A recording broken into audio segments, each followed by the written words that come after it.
আসসালামু আলাইকুম সম্মানিত মৎস্যচাষী খামারি ভাইরা, আশা করি আল্লাহর অশেষ রহমতে আপনারা সকলেই ভালো আছেন। ফিশসিল বিডির নতুন আরও একটি ভিডিওতে আপনাদেরকে স্বাগতম জানাচ্ছি। আজকে পুরো ভিডিও জুড়ে আলোচনা করার চেষ্টা করব দেশীয় প্রজাতির ট্যাংরা মাছ চাষ পদ্ধতি সংক্রান্ত বিষয় নিয়ে। তাহলে অবশ্যই প্রথম থেকে শেষ পর্যন্ত ভিডিওটি স্টেপ বাই স্টেপ ধৈর্য সহকারে দেখার অনুরোধ রইল। এই ভিডিওর মাধ্যমে আপনারা জানতে পারবেন কিভাবে দেশীয় প্রজাতির ট্যাংরা মাছ চাষ করে খুবই অল্প সময়ে অন্যান্য কার্প জাতীয় মাছের তুলনায় দ্বিগুণ হারে লাভবান হবেন। তাহলে আজকের ভিডিওটি বুঝতেই পারছেন অত্যন্ত গুরুত্বপূর্ণ হতে যাচ্ছে। আগেকার দিনগুলোতে খালবিল, নদীনালা, হাওর বাওরে এই মাছগুলো প্রচুর পরিমাণে দেখতে পাওয়া যেত, কিন্তু কালের বিবর্তনে এই মাছগুলো হারিয়ে যেতে বসেছিল। ময়মনসিংহের বিভিন্ন হ্যাচারিতে কৃত্রিম প্রজননের মাধ্যমে এই মাছের রেণু এবং পুনঃউৎপাদন করে চাষের আওতায় নিয়ে আসা হয়েছে, যার কারণে অন্যান্য মাছের তুলনায় এই মাছগুলো চাষাবাদ করে অনেক খামারি ভাইয়েরা অর্থনৈতিক দিক দিয়ে খুবই লাভবান হয়েছে। সম্মানিত ভিউয়ার্স, আপনারা পুকুরে বা ঘেরে এই মাছগুলো খুবই অনায়াসে চাষাবাদ করতে পারবেন। প্রতি শতকে 1000 থেকে 1200 পিস মাছের পোনা মজুত করতে পারবেন এবং সেই সাথে মিশ্রভাবে কার্প জাতীয় মাছের পোনা স্তর বেঁধে 8 থেকে 10 পিস হারে আপনারা পুকুরে দিতে পারবেন।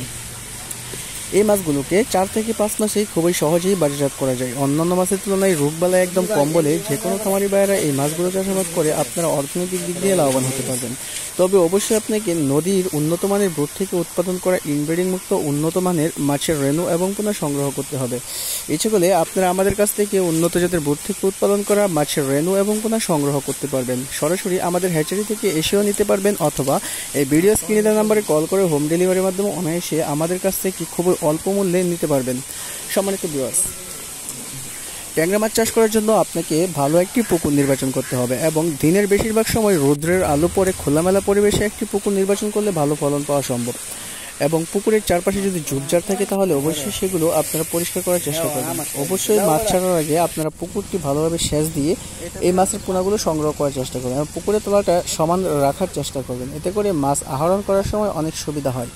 সম্মানিত ভিউয়ার, যে কোনো ধরনের পুকুরে এই মাছগুলো চাষাবাদ করা যায়। ছোট, বড় এবং কি মাঝারি আকারের সব ধরনের পুকুরেই এই মাছগুলো খুবই অল্প সময়ে চাষাবাদ করে অধিক ফলন পাওয়া সম্ভব।